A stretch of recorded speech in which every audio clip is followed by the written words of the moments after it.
Hello again, everyone. So, as you can see from the title, I'm obviously going to be talking about the Rotring 300 today. So, the reason that I wanted to start off with the 300 rather than, say, my 600, which I've actually had for a lot longer and is a much nicer pencil, is much like I'm doing with the Graph Gear line. I wanted to start off at their entry level pencil and then move my way up to their nicer ones. So in other words, I've got the 300, I'll be ordering the 500 soon. As you can obviously see from here, I've got the 600. And then I'll get the 800 and the 800 Plus, just so I can do their full line of pencils over time. And yeah, so start at the bottom and head up to their nicer level pencils. So the Rotring 300 is Rotring's entry-level pencil. It's their cheapest on the line. It's still a little bit more expensive than, say, the Graph Gear 500, even the Graph Gear 1000. Most of the places that I found both of those pencils, this one is actually more expensive. So that is one downside to Rotring, is they tend to be a little bit more cost. They tend to cost a little bit more, but they are great quality. You know what you're getting with them.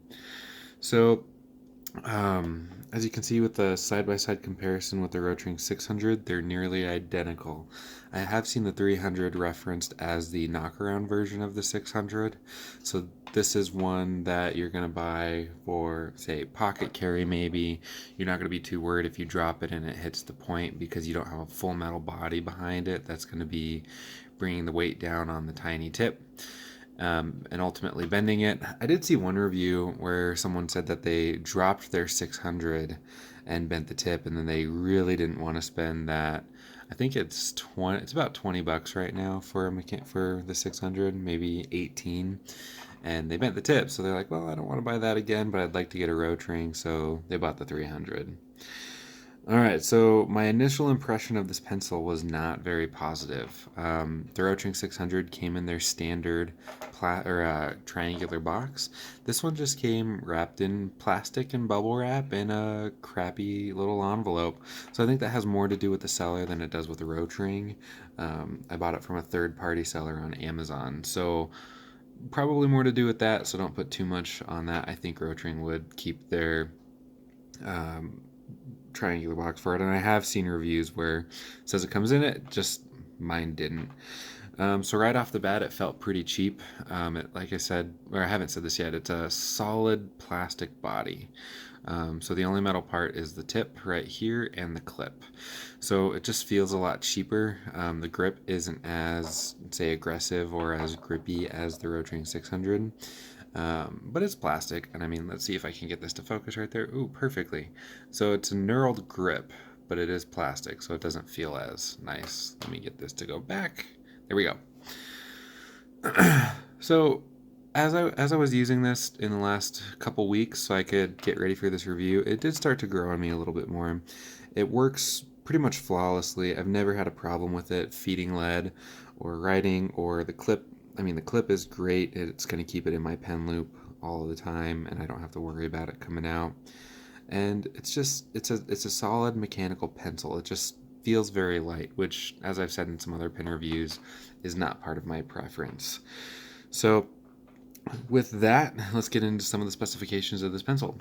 So you can buy this one in 0.5 millimeter, which you see I have here, or 0.7 millimeter. This does come in a 2 millimeter clutch, so you can use some of the thicker pencil leads for art or something along those lines. I've never used one of those, so I don't know much about them.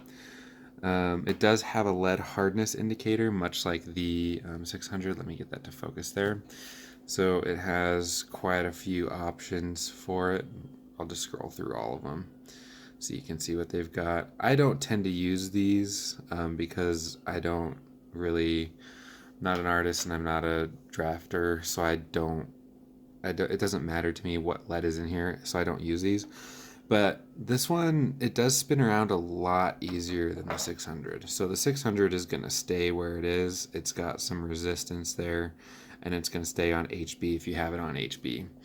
This one does not. I mean, I'll pull it out, it'll just be spun around. So if you're relying it on something for, if you're relying on the pencil for something like that, probably want to try something else.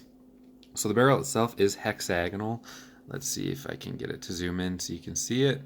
So much like the Rotring 600, the corners are a lot softer, so they're not as sharp as they are on the 600. And it's not going to like keep the pencil from rolling away, but the clip does a good enough job of that, so I'm not worried about that. So it's about 0.3 inches or 9 millimeters in diameter, and then it's about 5.6 centimeters, 5.6 inches or 14.1 centimeters long. I can't talk this morning. So as I've said before, it's a full plastic body. The only metal parts on this are the tip and the clip. So it leads to a really, really light pencil. It doesn't really seem to be heavy in any direction. Like the Graph Gear 500 where it's heavy towards the tip because of the plastic body and the metal tip.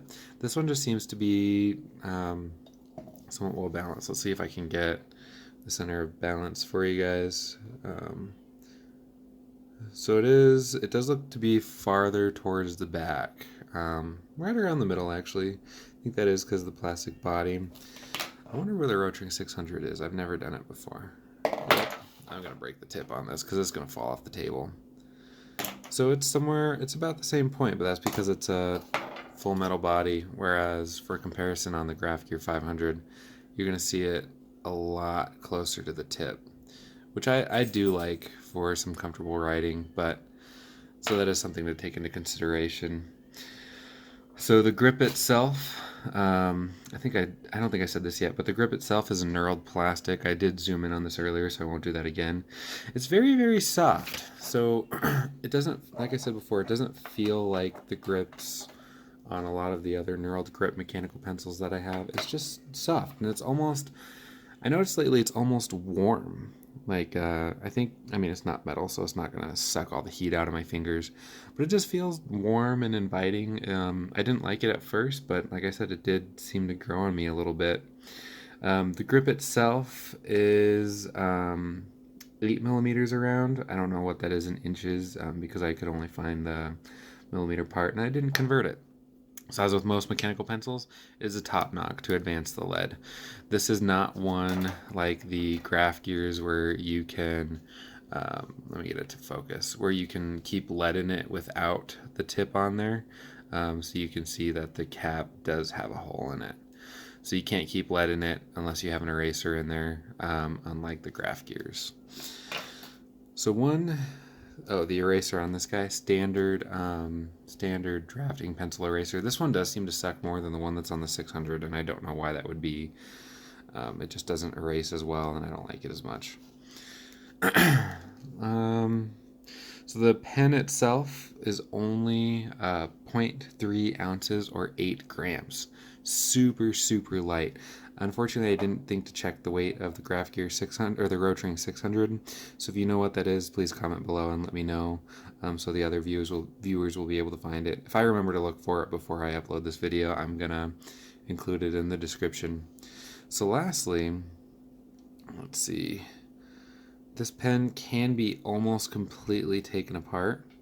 Let's see if I can zoom in on that so you guys can see the clutch mechanism. It's not working for me. Let me move it back. There we go. It's a triple grip. Looks to be brass. I've never had any problems with it, so it seems to be working really well. So I can't get this plastic body out. I've taken the eraser off and everything, and I just can't seem to get this guy to come out. But that's the whole pencil disassembled. Yeah, it comes apart pretty easily, so you can clear some lead jams if you need it. So let me get this put back together. I'm not going to do a writing sample with it because, again, that tends to vary by the lead that you use, so that's going to be more determined on that. This is just whatever lead came standard in it, so I'm going to guess it's Rotring lead. So as for a size comparison, one of my viewers asked me to do this a little bit more thoroughly for the next video, so I'm going to do that for them. So I've got the common pencils. I'm going to put them up super close together so that way you can see. Let me grab some of my other pencils that maybe you guys are familiar with. Oh, here's a cheap one that I have that everyone probably has used at one point or another. So it's almost identical to the Rotring 600. It's modeled almost completely after it. So The Graph Gear 1000 is quite a bit bigger, mostly because of the clicker mechanism at the top, and it's just thicker and wider and just beefier. So it's pretty close in size to the Graph Gear 500. Let's see, the tip isn't quite as long, but it's almost identical in that sense. Let me get that more center frame. Pentel quicker clicker, almost identical in size as well. Statler 92535-5, again almost identical in size. And then the last one, the Zebra M301, one that almost all of us have used. It's actually bigger than that one, so it fits in the hand super well. So overall, I do really enjoy this pencil. It was one that grew on me. I didn't like it very much at first, but now I think it's a very solid pencil. Biggest downfall to this, I think, is its price. Like I said, it runs about $12 on Amazon, 10 depending on who's selling it at the time. Whereas you can get something like a Graph Gear 1000 for anywhere between 8 and 12. So the Graph Gear 1000 is a lot better quality, but that's not what the Rotring 300 is trying to be. Just your entry-level Rotring mechanical pencil. So for the cost, you know with Rotring you're getting a good quality pencil. But again, I think the biggest downfall is the cost. So thank you for watching my review. Please subscribe if you've liked what I've done so far so you can see my future reviews. Hope you all have a good day.